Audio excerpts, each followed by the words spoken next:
Hi. Okay, this is a new Nigeria with Olawale Oluwade.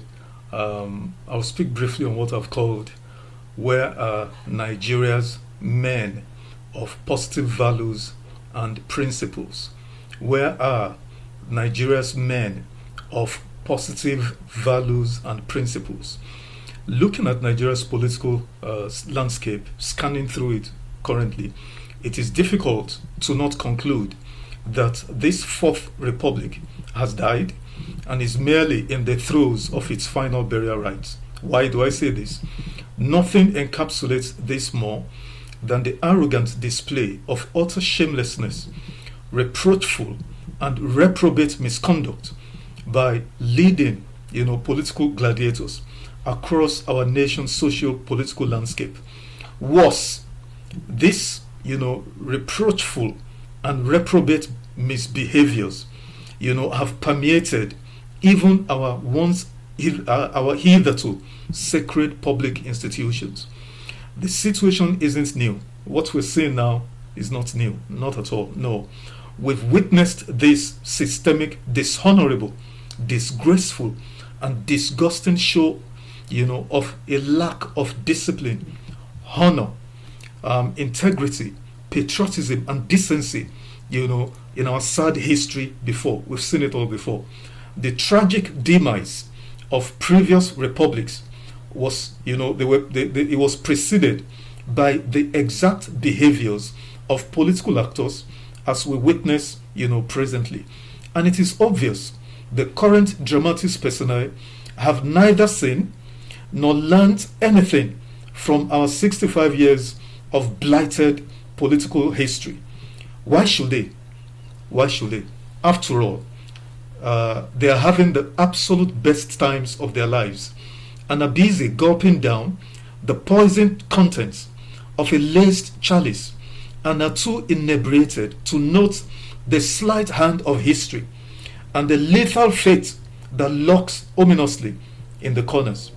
And so I wonder, even if allowed, how can a group of adult men and women, totally religious, I might add, be so thoroughly dishonorable, unruly, and totally unscrupulous that nothing, absolutely nothing, however crude, ugly, unseemly, and perverse, is able to jar this to their collective senses? How is it?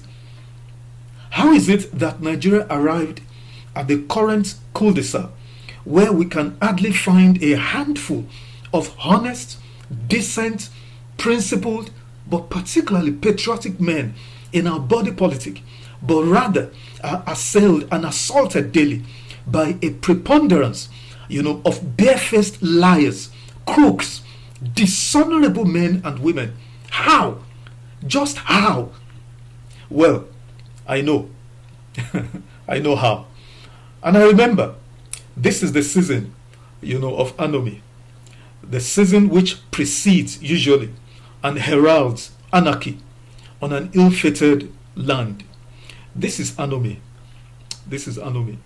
Where leading men cast off restraint, where leading men call evil good, evil men call wrong right, and evil men justify the wicked and criminals as righteous.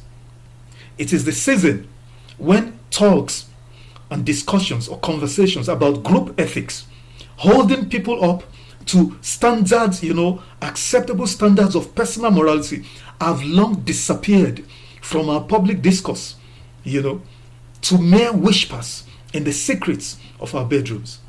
However, despicable behaviors are celebrated as the gold standard and are held up as shining models, for public example. Must everything about a person's life be reduced to short-term personal and pecuniary benefits? Must everything about one's existence be the mere gratification of instant expediency or narrow vision? In the efforts at nation building in the history of the world, has any nation, any great nation of the world, been built by men with no commitment, or fanatical devotion to positive values or noble virtues of honesty, patriotism, positive convictions, morality, and integrity. Have you ever seen that Lee Kuan Yew built Singapore without having strong moral convictions? Or Deng Xiaoping, or Jiang Zemin and the Hu Jintao, they just behaved anyhow and they built China to what China is today. So the great countries of the world we admire aren't special in any natural or human endowment. No. The only thing that makes these countries admirable and special are the mindsets and attitudes of their leading men and women of strong moral convictions, who exalt ethical conduct and personal morality over personal benefits and group interest. America's third president, Thomas Jefferson, and perhaps the second most distinguished of our founding fathers, stated, and I quote, "God help that principled men are our principal men," end of quote. Where are Nigeria's men of principles? Where are Nigeria's men of great positive values of honor, discipline, patriotism, integrity, and moral convictions? Where are they? Where are they? I must not, I may not know how, but this season of anomy and gross darkness that has enveloped our land shall not endure much longer. I know that for a fact. For this too, this season of gross darkness shall come to pass. I lived, those my age, we lived in Nigeria under military jackboats. And it was like it will never come to an end, but it ended.